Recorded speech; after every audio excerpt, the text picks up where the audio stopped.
Ngingabatha ngithi kunina benkashana kaMenze yaphuza umlaza ngameva yabhula umlilo ngamahlamvu abanye bocima ngamanzi. Nginibingelele umhlaba wonke la kufinyela khona lo mfanekiso oqoshiwe igama umlekeleli wakambanjwa impunga yesintu. Ngiyakwemukela ke nawe ukuthi usanda kusijoyina la kwi-channel yethu Impunga Yesintu TV.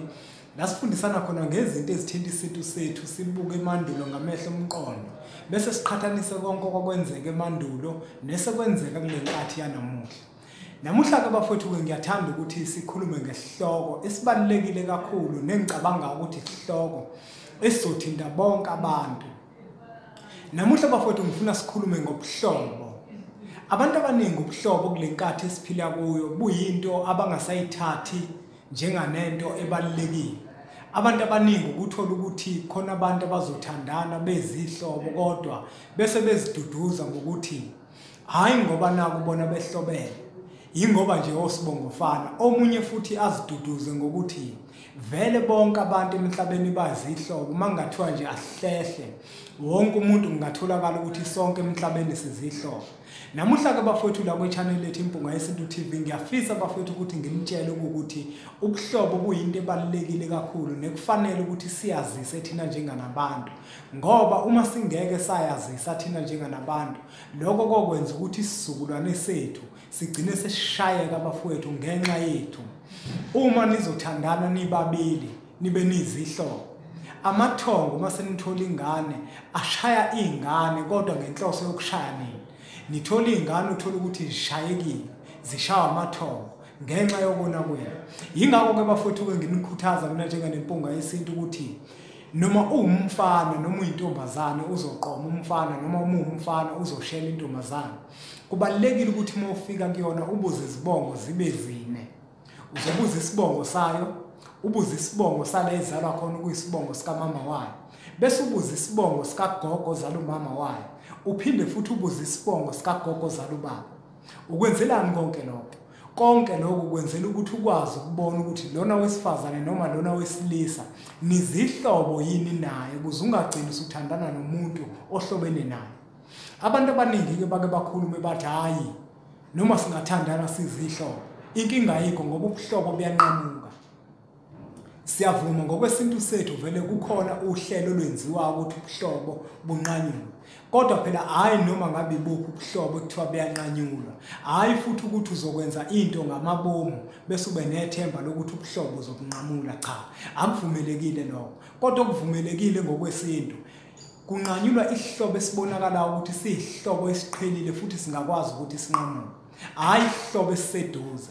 Kukhona umuntu okathandane nomuntu othola ukuthi isibongo samama wakhe siyefana nesamama wakhe, bese labo bantu bathandana. Ngenza isibonelo, uthola ukuthi umuntu uzalwa kaNgcobo, umama wakhe wakaNgcobo, naye futhi lo wesilisa umama wakhe nawo wakaNgcobo.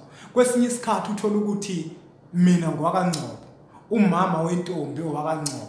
Asikwazi ukuthandana nalowo muntu ngoba akuhlukile nokuthi ngithandana nomshanami. Leso sihlobo esinjalo bafowethu asikwazi ukuthi sinqanyulwe ngokwasethongweni. Kodwa okusuke kufanele ukuthi kwenzeke nina nobabili manitholile ukuthi niyathandana nihlobo ngalendlela, kusuke kufanele ukuthi nivele nihlukane ngoba ukuthandana kwenu ngeke kwaba kuhle emathongweni. Kuyenzeka ke kwesinye isikhathi uthola ukuthi abantu bazothandana bezihlobo ezisondelene kakhulu, mhlambe baze bakuthole lokho sebethola umntwana, abanye bakuthole lokho mhlambe sebelobolele. Kuleso simo ke bafowethu kwenziweni ngeke nisakwazi ukuthi nihlukane senithola umntwana naphinde futhi kwesinye isikhathi nalobolana, ngoba kuyenzeka omunye umuntu abe nenhlanhla khona ethandana nesihlobo, ingane yakhe izalwe i-right nje iphilile. Akufaneleke nawe kuthathe lokho ukuthi ngoba nako sibanibani wambona bayithola ingane ya-right angaba nalutho bese wena ucabanga ukuthi nawe kuba njalo. Angeke wazi wena ngoba ithongo lakho wena awulazi ukuthi linola kangakanani.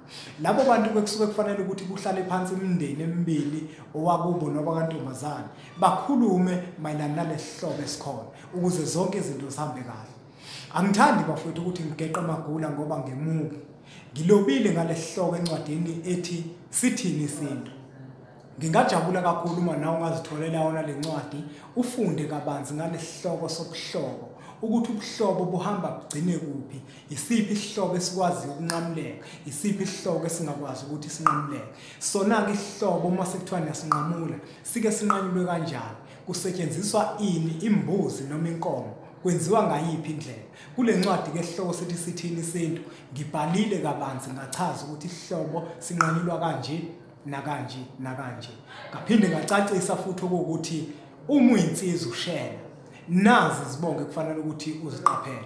Asibonge kakhulu ke bafowethu ngalomfanekiso oqoshiwe, sithemba ukuthi abantu uzobafundisa ubacacisele emqondweni wabo mayelana nobuhlobo. Uma kuwukuthi mhlawumbe awucaciselanga kahle usuyozitholela yona incwadi lesikhuluma ngayo esihloko sithi sithini isintu. Iyatholakala ezitolo zase-Adams and Greeks noma ngabe ukuphi, siphinde sizithumele futhi ngeposi kanjalo nangophepha. Impunzi nga Shimane, Shimane, Shimane, Shimane, Shimane.